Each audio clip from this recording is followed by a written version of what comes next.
Hello and welcome to Lauren's Travels. I'm Lauren and today I'm going to be talking about Disney pin trading. Um, I did see a cool pin tag to do on Corey Fiasco's channel, so I'm going to link that here if you'd like to see his. But I thought it would be a fun way to kind of show off my collection a little bit. I do have a lot of pins, so I'm going to slowly start to show them off. But first I wanted to mention a few tips for anybody that's starting to pin trade.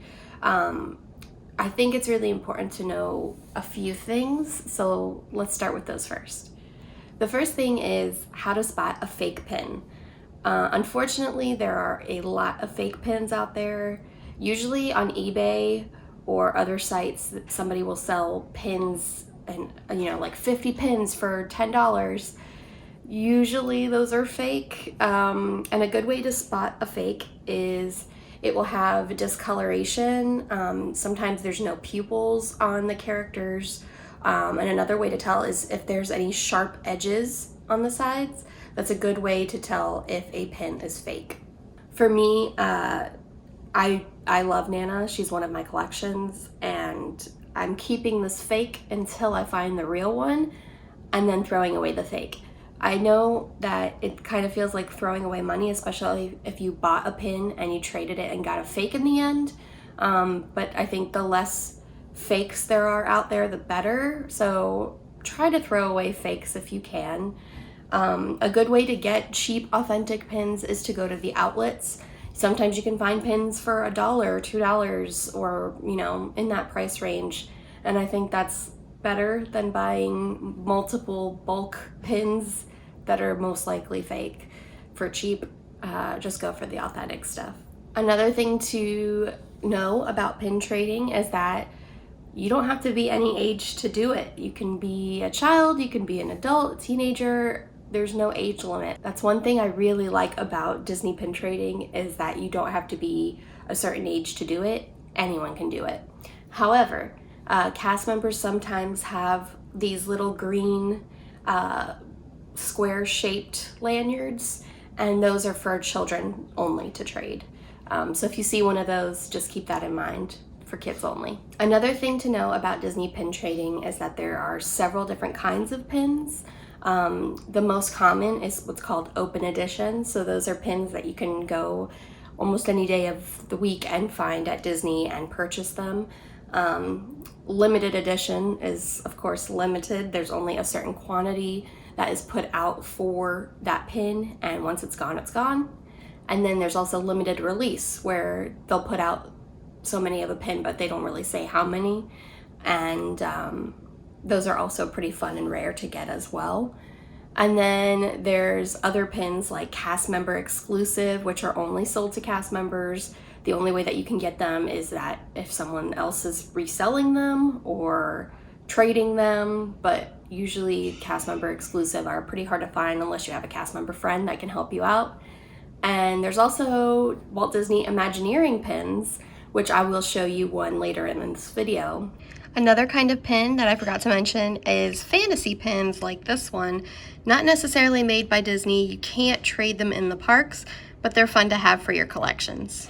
Hidden Mickeys are another type of Disney pin, and those are going to be the ones that you can only get from cast member lanyards, and you can tell that they're a Hidden Mickey because they have the little Hidden Mickey shape on the side. So let's get to this pin tag. The first question is, when did you start collecting? And for me, it was really around the time that I moved up here to do the Disney College program, and that was 2011. And that's when I really started pin collecting. I had a few pins before, but I was never really into collecting until 2011. What are my main collections is the second question, and for me it's Haunted Mansion, Beauty and the Beast, The Three Fairies, and Nana. What are my side collections? I used to work at Pirates of the Caribbean, so I have a few Pirates pins. I also have some Halloween pins, and I just started collecting, I don't know if you can see it, but like Disney food. So yeah, those are a few smaller collections. Oh yeah, and castles. I started collecting some castle pins, but very few. The next question is, what is my oldest pin. So I just got this one recently. I saw it online and I had to have it, and it's from Disneyland. It says First Annual Teddy Bear Classic 1992, and it has, I think her name's Teddy Beara. She's the one that comes down from the ceiling on the Country Bear Jamboree. This pin is pretty interesting because it's older. Older pins tend to have what's called like the waffle look on the back. So I don't know if you could tell, but it has like that waffle. I don't know how else to explain it. Those squares on the back. But this pin is interesting because it has this like almost brooch kind of clasp, and that's pretty rare to find.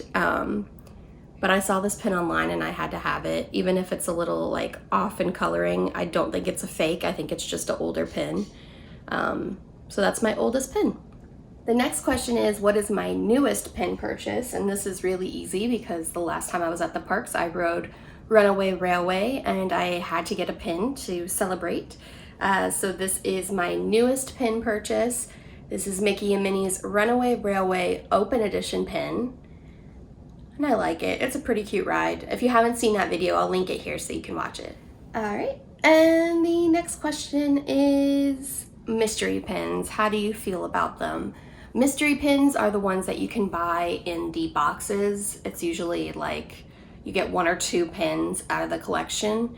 And sometimes there's what are called chasers, which are something that's not shown on the box, but it's a pin that's in that collection that you can get. I like them. I'm not necessarily like always about them. I wouldn't purchase them, you know, each time I go to the parks, but there are some collection I really do like. Like this collection is called the Kingdom of Cute. And this is one of the Jungle Cruise boats. I also have the bat or gargoyle or whatever it is from Haunted Mansion.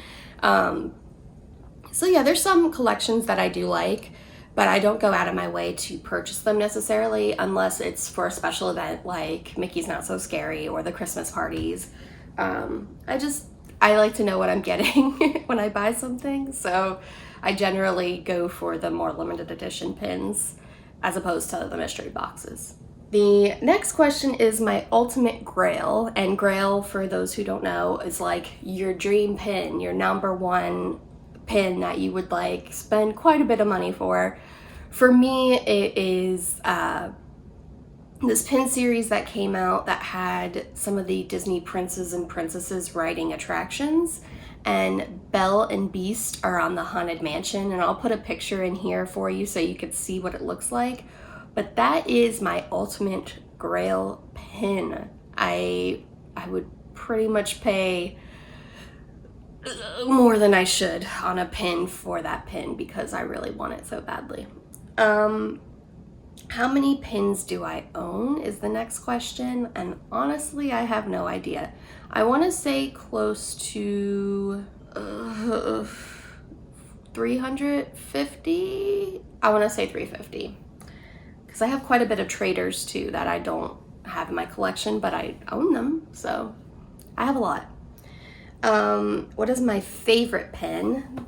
This kind of changes a lot, but the first pin that I ever got from my mom is my favorite. It's from 2008, and it is a pretty rare pin nowadays. I looked it up and it's selling for quite a lot, but I'm never getting rid of this one, I don't think. It is from the Great Movie Ride. They had several of the characters from the Fab Five in these scenes that were in Great Movie Ride. So this is the gang in the Wizard of Oz section.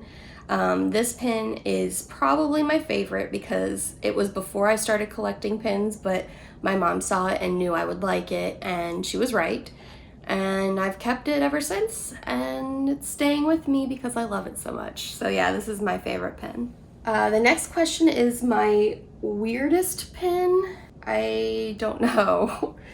I would guess this one though.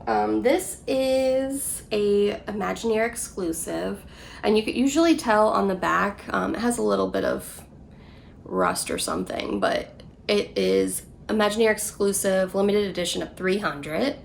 And this is part of a set, but this is the only one I bought. And this is the tightrope girl on the Haunted Mansion. She has her little parasol. And there was a whole bunch of these. As you can see, there's a little hook, so it connected and had a bunch of them on the ride, but this was the only one that I saw and like had to get it. And this I bought at this store that they used to have here in Orlando called Theme Park Connection.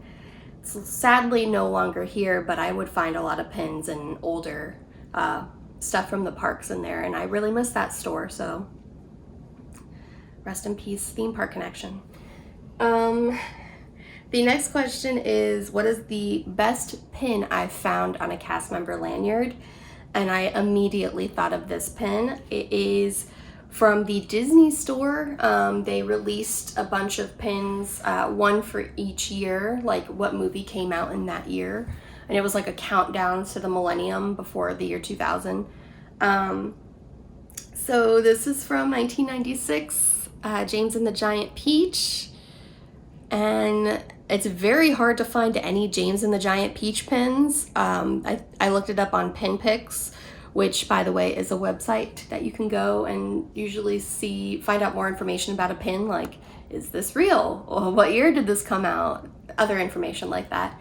So PinPix only showed me 2 pins for James and the Giant Peach, and this is one of them. So I think it's kind of cool to have stuff from that movie. It's in the Disney family, but not necessarily Disney branded. I think it was like Touchstone or something. I'm not sure. But yeah, I think it's fun to find some James and the Giant Peach stuff because I really do enjoy that movie. And this pin came out, it doesn't say, but it is pin 14 of 101. And the last question in this pin tag is, what is your most rare pin or most hard to find? So I showed you that first Haunted Mansion, but I have another Haunted Mansion pin that's also Imagineer exclusive, and this is a limited edition of 800. Is it 8 or 3? No, it's 3. I can't read. Limited edition of 300, Imagineer exclusive, and this is the little plaque for the Haunted Mansion, the ride sign that's right outside. And I actually was given this when I was working at the park. And also, if you're a cast member and you don't know how to get these, I will tell you. So there is a website that all the cast members use called The Hub, and that's where you can find out your schedule, but like other things like company news and things like that. There is a search bar on the side that you just type in Mickey's of Glendale, and that is the Imagineer store out in California.